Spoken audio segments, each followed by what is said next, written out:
Mina sonrió. Con su conocimiento de la ley apostaría a que es un aspirante a político o abogado. En realidad soy solo un empleado del bufete de Peter Harkis. He estado tratando de convencer a uno de los asociados, el señor Renfield, para que se ocupe del caso de dos niñas de 13 años detenidas por prostitución. Pro bono, por supuesto, a no ser que logre convertirlo en un caso mayor más digno de noticia, quizá respaldado por nueva legislación. Dudo que tenga mucha suerte y se perderán otras dos jóvenes almas. Mina estaba impresionada por la pasión de aquel joven. Recordaba un antiguo proverbio judío que siempre le había gustado, aunque no recordaba de dónde lo había sacado. Quien salva un alma, salva al mundo entero. Y allí había un hombre tratando de salvar dos. ¿Ha leído a William Murray en el Daily Telegraph? Parece pensar como usted. Sería un valioso aliado para su causa. Señorita Murray, ¿es posible que esté emparentada con William Murray? Hace semanas que trato de contactar con él, pero nadie parece conocerlo. Siempre que he pasado por su oficina no estaba en su despacho. Es un hombre un poco misterioso. Si pudiera encontrarlo estaría encantado de estrecharle la mano en agradecimiento por llevar estas cuestiones sociales a la página impresa. Mina le tendió la mano. La expresión desconcertada de Harker se transformó lentamente en una sonrisa de sorpresa. ¿Es usted William Murray? Wilhelmina Murray, pero mis amigos me llaman Mina. Jonathan Harker. Tomó la mano enguantada de Mina y la sacudió como si fuera la de un hombre, olvidando sus modales dada su confusión. Es ciertamente un placer conocerla, señorita Murray. Por favor, llámeme Mina. Miró a sus ojos y la expresión de respeto que encontró allí llevó a Mina a creer que aquel era un hombre al que podía amar fácilmente. Años después, Jonathan le dijo a Mina que ese había sido el momento en que se había enamorado de ella. ¿Baila, señor Harker? No, dijo rápidamente Jonathan. Me temo que no soy un gran bailarín. Es tímido, pensó Mina. Bueno, prefiero hablar de salvar a dos jovencitas de los horrores de la calle. ¿Quiere compartir una taza de té conmigo? Me encantaría. La mayoría de los hombres habían rechazado la audaz oferta de Mina. La ansiedad de Jonathan por unirse a ella le había hecho amarlo aún más. Mina fue incapaz de volver a pegar ojo después de su macabra visión de Jack Selma. Se puso un vestido de lana de solterona, largo hasta los pies, y bajó a la sala a desayunar temprano. Los sirvientes, que habían regresado a la salida del sol, le llevaron una taza de té. Mina miró su reflejo en la bandeja de plata. No se le habían formado bolsas bajo sus cansados ojos por la falta de sueño. Un filósofo que Mina había leído en cierta ocasión, aunque no recordaba su nombre, dijo: las sombras que un hombre proyecta por la mañana regresan para acecharle al atardecer. Para Mina el pasado parecía envolver su vida en una eterna oscuridad. En distintas soires celebradas en años recientes, Mina había oído incontables comentarios sobre un retrato suyo que conservaba envejecido en el ático, igual que Dorian Gray en la osada historia que el señor Wilde había publicado en Lippincotts Monthly Magazine.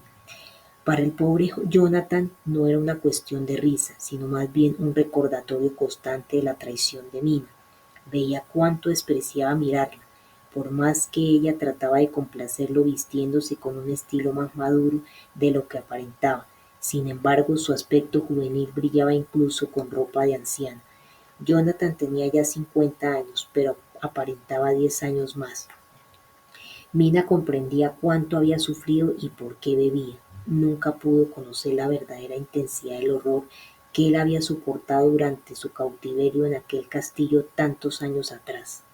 En alguna ocasión lo oía llorar en sus sueños, pero él no compartía sus pesadillas. ¿Era posible que aún no confiara en ella?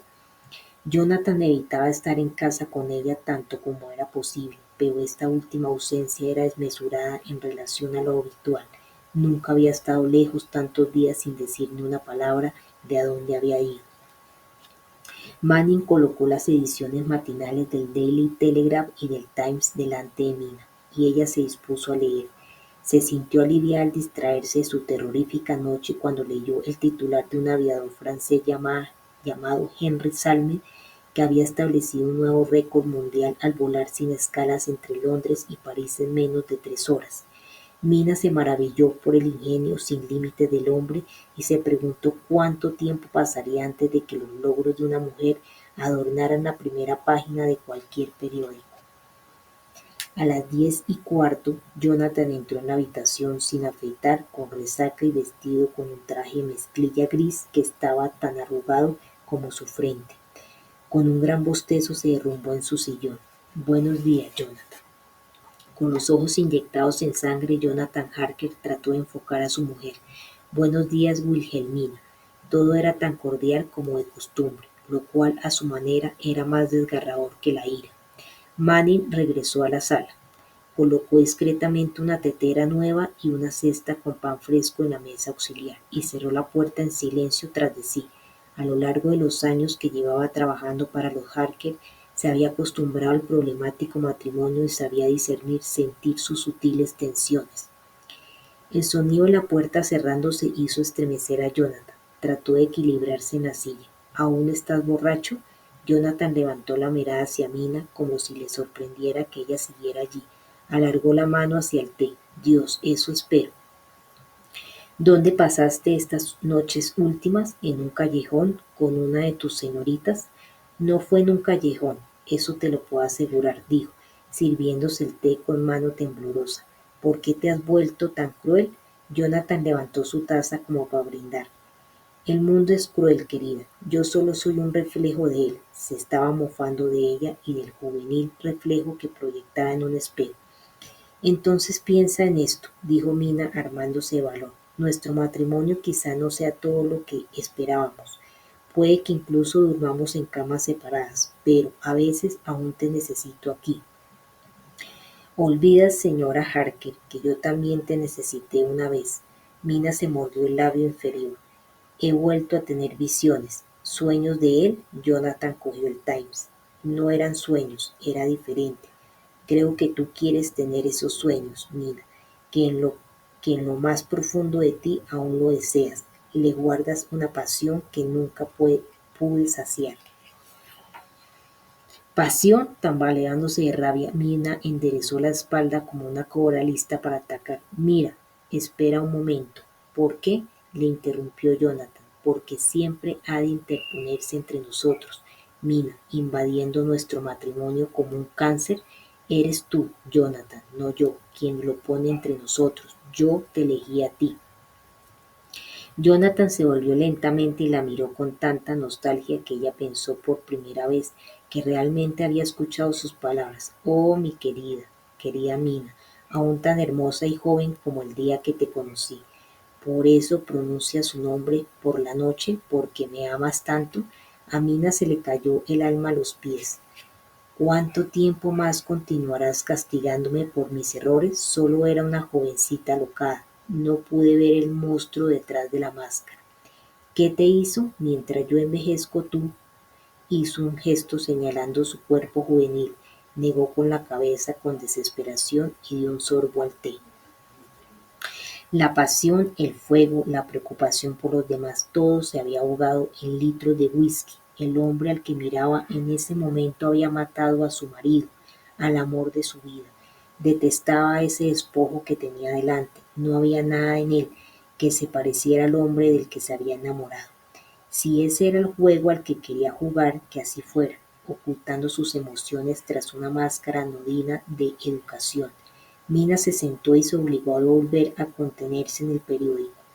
Un pequeño titular de la página de la Sociedad de Daily Telegraph captó su atención. Antiguo director del manicomio Whitby muerto en París. Horrorizada examinó el primer párrafo. Jack Seward está muerto.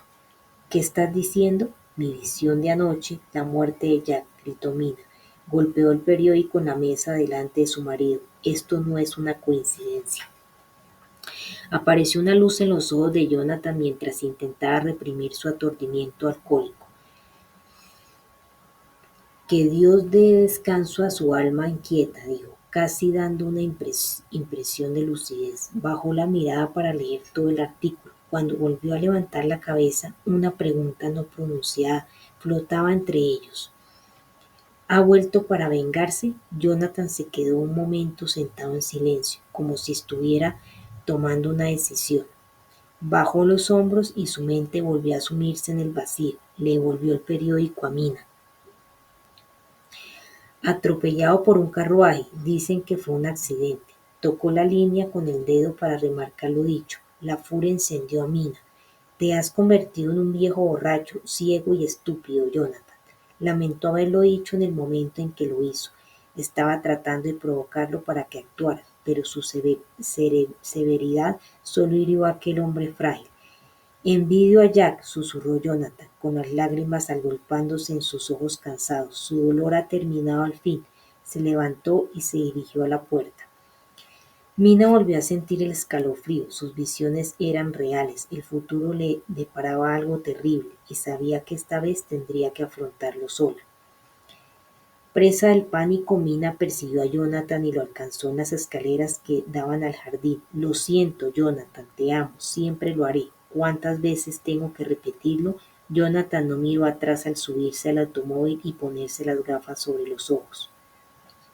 He de contactar con la exmujer de Jack y con su hija en Nueva York. Al fin y al cabo, todavía soy el albacea de su testamento y hay cosas que hacer. Jonathan apretó el acelerador, soltó el freno y se alejó a la velocidad tronadora de 15 kilómetros por hora. Mina observó el automóvil de Jonathan que desapareció en dirección a la estación. Lo irrevocable de su partida hizo que las lágrimas le escocieran en los ojos. Pestañeó para hacerse de ellas. Embargada de repente por la convicción de que la estaban observando, alguien estaba escondido en un matorral cercano. El inspector Colin Cosford recorrió Fairfax Street dirigiéndose al corazón de Whitechapel. Era el lugar más despreciable de la tierra. Después de 30 años de servicio en Scotland Yard, Cosford había visto lo peor del género humano.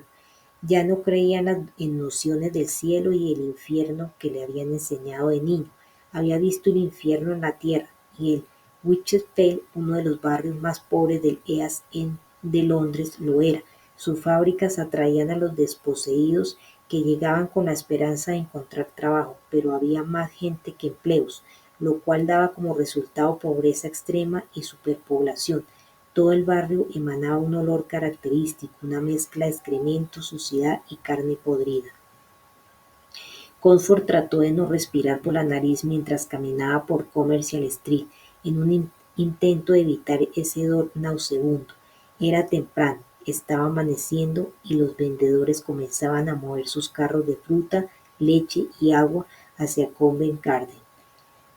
Un carro de cerrajero pasó repicando a su lado por la calle adoquinada. Cosford continuó, simulando no ver a las desaparramadas mujeres ancianas reducidas por la pobreza y el vicio a las profundidades de la desdicha. Ya no tenían fuerzas para mendigar comida. Se limitaban a piñarse para darse calor mientras esperaban que la inanición acabara con su miserable existencia. Cosford había recibido una llamada del superintendente jefe a primera hora de la mañana. En ella le pedía que lo antes posible investigara la muerte de un vagabundo que había muerto en París. Cosford había hablado con el teniente Jordan, el agente de policía francés asignado al caso. Aunque no veía el sentido de esa investigación, hombres enloquecidos por el azote de la pobreza eran pisoteados por caballos y carros al menos una docena de veces al día en Londres. Suponía que la estadística sería similar en París. Sin embargo, Jordan al parecer pensaba que había algo más en el caso. La víctima llevaba una espada bañada en plata y, según les contaba, en cierta ocasión había recibido becas de Francia para desarrollar estudios científicos. A diferencia de la Policía Metropolitana de Londres, la Sûreté Nacional de París no estaba gobernada municipalmente, sino que era una agencia del gobierno de Francia y querían asegurarse de que la muerte del doctor Jacques Sedgwick no había sido un homicidio. Cosford había puesto los ojos en blanco al oír a Jordan cotorreando en un inglés macarrónico. El hombre insinuó la existencia de una extraña conspiración y cuando Cosford le mostró su desdén ante tal sinsentido, amenazó con acudir directamente a sus superiores. Cosford se detuvo en Westward Street, delante de la casa de inquilinos que se allá frente al inmenso almacén. Echó un trago de su petaca de plata para entrar en calor antes de adentrarse en aquel desvencijado edificio. Al ingresar en Scotland Yard, se consideraba a sí mismo un sabueso irlandés. En años recientes, no obstante, se había sentido más como un perro cobrador. En ese punto de su carrera, tendría que haber sido superintendente, como mínimo. Al fin y al cabo había sido el hombre más joven nombrado agente detective, elegido personalmente 25 años antes por el gran inspector Frederick Aberlin. Pero Comfort seguía siendo solo un inspector y continuaba varado en la División H, en lugar de sentarse en una oficina caliente y espaciosa en el edificio Norman Chap del nuevo Scotland Yard. Estaba buscando información para casos inútiles y sin salida. Entró en la pestilente planta superior. No había luz eléctrica y las ventanas estaban cegadas con tablones desde dentro. Comfort sacó una linterna del bolsillo del abrigo. El haz de luz iluminó a través del aire polvoriento varios libros esparcidos por la estancia. Revisó los títulos, todos eran sobre ocultismo. Había dientes de ajo secos y hojas de muérdago en torno a cada puerta y cada ventana. Del techo colgaban artefactos y símbolos de escenas de religiones. Había recortes amarillentos sacados de la prensa de Londres, apilados en los bordes de un espejo, con la tinta tan desvaída que Comfort, sin sus gafas de lectura, no lograba discernir los titulares. Un repugnante insecto alargado se escabulló para huir del haz de la linterna. Al cabo de unos minutos llegaron el sargento Lee y dos agentes para ayudarle a empaquetarlo todo y enviarlo al Astori National, el equivalente francés de Scotland Yard. ¡Qué horror!, protestó Lee cuando echó su primer vistazo.